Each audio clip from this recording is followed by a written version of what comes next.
eu vou sentar. Eu voltei, Pai. Eu também voltei.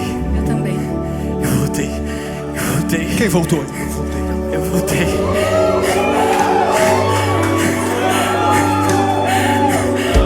Eu voltei de verdade. Eu voltei pra Mas deixa eu falar uma coisa. Eu vivo há muitos anos na igreja, mas quantas vezes eu tive perdido dentro da igreja? E hoje? Voltei.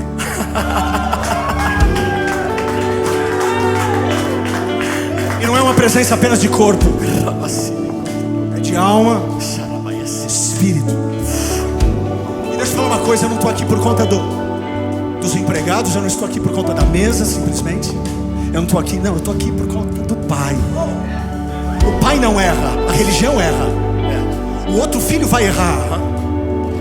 Eu erro com ele, eu erro com você, eu erro com o Alex. Ele não erra.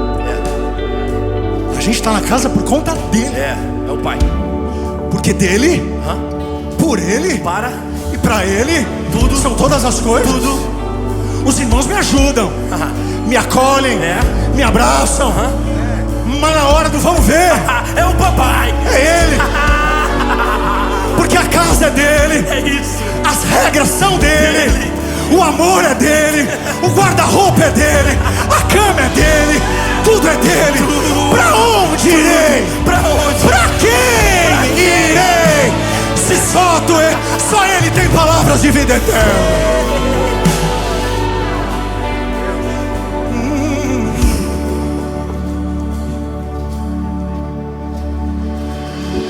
Estive perdido, tu me encontraste, e mesmo distante, de longe me amaste, me trouxe pra perto, me deu livre acesso à tua mesa. E hoje faz sentido ter felicidade com a vida eterna. Me presenteaste. Avisem pra morte que o amor é mais forte.